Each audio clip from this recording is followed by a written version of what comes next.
Incessant rains are beginning to have devastating effect with the onset of the monsoon season across the country. Rains trigger floods in Tarai, landslides in hill districts, while houses in urban areas remain inundated sans proper drainage system. Members of the public have been urged to take necessary precautions to reduce the impacts of disasters triggered by the rainy season, as efforts of the authorities to deal with the pre- and post-monsoon rains remain dismal, to say the least. Good morning, I'm Amar Pradhan, and these are the top stories of the hour.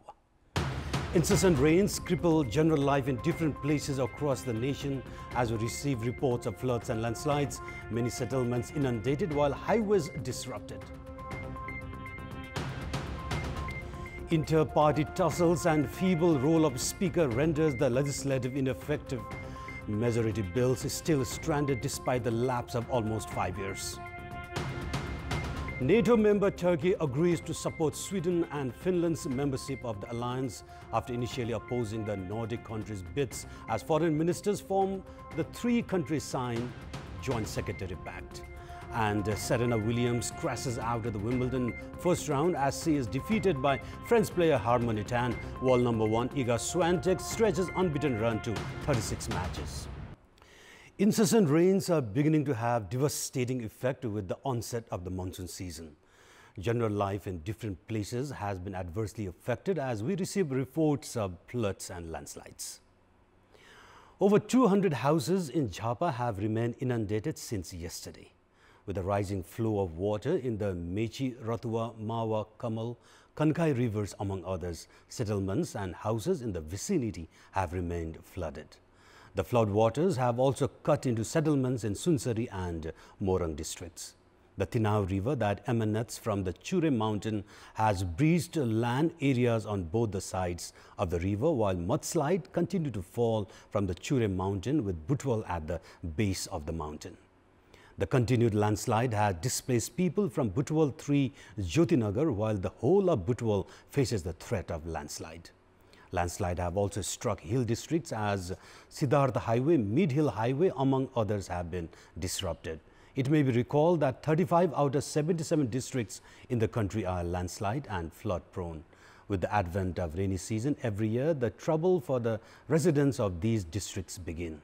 Rains bring landslide in hill districts. In Tarai, rainy season is tantamount to floods, while in urban areas, houses are inundated due to lack of proper drainage system. However, authorities put up lackluster efforts to deal with the pre- and post-rainy season crisis.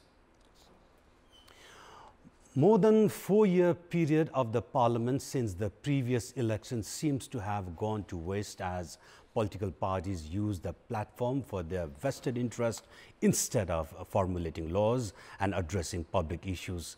The first 3 years of the parliament was mostly spent by the then Prime Minister K.P. Sharma Oli to express his frustration over inter-party tussles, while the incumbent Prime Minister Sher Bahadur Deuba does not seem to be doing anything different. Inter-party disagreements and weak leadership on part of the Speaker has rendered the parliament ineffective. One of the many tasks of the Federal Parliament and parliamentarians is to mull over possible laws proposed to ensure effective implementation of federalism. However, it has been over 3 years since majority of the 63 bills proposed have been left unattended at the Parliament. Despite the urgency of the hour, the Speaker of the House of Representatives, Agni Sapkota, is currently on leave for a foreign visit. The lower house now has 5 months to look over the pending bills before the next election. Meanwhile, political parties and lawmakers seem the least interested in concluding the bills. As a result, crucial laws related to the structure of the Constitutional Council and the criteria for political parties split among others are yet to be ascertained. It may be recalled back in December 2020, the then Prime Minister K.P. Sharma Oli had issued an ordinance to build the Constitutional Council as per his party's feasibility. The ordinance was scrapped after much criticism. Oli then introduced another ordinance that helped facilitate the split of CPN-UML and Janata Samajwadi. Currently, there are no laws for Constitutional Council and political parties as the Parliament needs to endorse amendments to activate the laws. Political parties are also indifferent towards the replacement bill, despite its tabling for 5 times. The ineffective role of the House Speaker has also been attributed as the reason behind the lackluster performance of the legislative. Since March of 2018, the Federal Parliament has spent almost 5 years to approve just around 72 bills. The investigation committee formed to probe into the leaked audio conversation between a Kathmandu District Court judge and a legal practitioner has begun its work. While the committee formed by the Judicial Council is performing its task, questions have been raised over both the bar and the bench. The controversy, which has surfaced after the longest obstruction of the judiciary in the history, calling for significant improvements, has further complicated the cleansing process. The probe committee formed to investigate the leaked conversation between Kathmandu District Court Judge Raj Kumar Koirala and lawyer Rudra Prasad Pokhrel is to furnish its report within 45 days. If the 3-member committee led by a member of the Judicial Council Ram Prasad Shrestha finds Koirala guilty, it may lead to the judge's termination. For Pokhrel, if his alleged involvement is proven, his license will be scrapped after further required procedures by Nepal Bar Council. Irregularities in the judiciary keep surfacing time and again. A previous study by the committee led by Supreme Court Justice Harikrishna Karki has already furnished evidences for the involvement of legal practitioners in such irregularities. However, actions remain to be taken against such violators.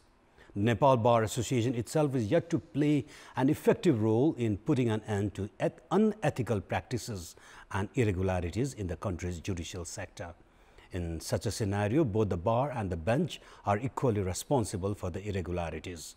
Both of these entities must shoulder the responsibility in protecting the prestige of the judiciary, which still holds public faith for justice. And with that, it's now time for a short break. We'll be right back. It has been revealed that sugar is being smuggled through Western Nepal's major trade transit Nepalganj. Evidences of an organized nexus of officers at custom points, police and businessmen have been found.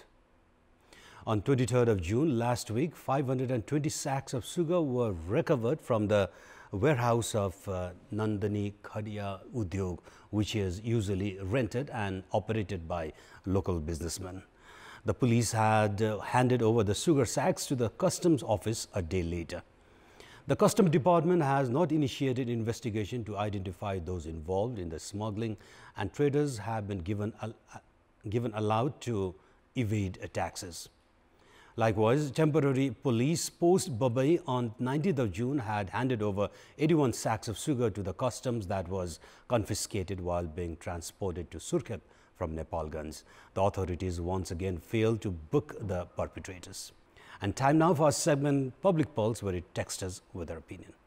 Public Pulse. And the question is, what should be done to revive the national flag carrier Nepal Airlines Corporation? Their options are option A, responsible leadership, option B, end to political intervention, and option C, prioritize performances. You can type NEWS, select your option A, B or C and send it to 34001 to share opinion with us. And in our Public Voice segment, we had asked local residents in several provinces what should be done to cleanse the judiciary. Let's take a look at what they have to say.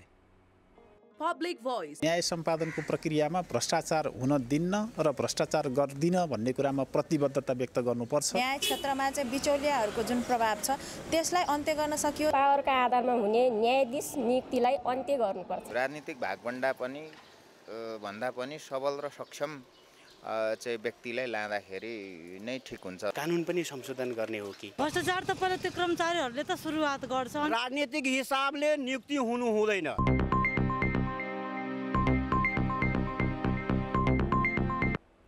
And now time for sports update. Sports News. The Nepali national women's cricket team were denied the opportunity to compete at the Asia Cup as their must-win semi-final match against the United Arab Emirates in the ACC Women's T20 Championship was washed out by rain. The team is still in the agony of missing out on a major tournament even without getting to play. coach of the women's national cricket team, Jagat Tamata, became very emotional when asked about the recently concluded tournament in Malaysia. The UAE had posted a target of 82 runs for Nepal in the semi-final. Teams securing their berth in the final would have gained automatic qualification for the Asia Cup, slated for October in Bangladesh. However, heavens opened up even before the Nepali Eves faced a single delivery of their innings, and the match ended in a tie which saw the UAE progress to the final. The UAE had finished as group winners, while Nepal had ended as runners-up after suffering a defeat against Hong Kong. Despite taking her career best 5-4 in the semi-final, Asmina Karmacharya is not happy. The impact of losing a major tournament can only be felt by the players and the coaching staff. In their history of a decade and a half, Nepal's women national cricket team have yet to win any international tournament. At a time when sides relatively weaker in strength are progressing in international tournaments, it is imperative for the Cricket Association of Nepal to grow serious about the development of women's cricket. And those were our latest headlines. Stay with us for more updates. Have a good day.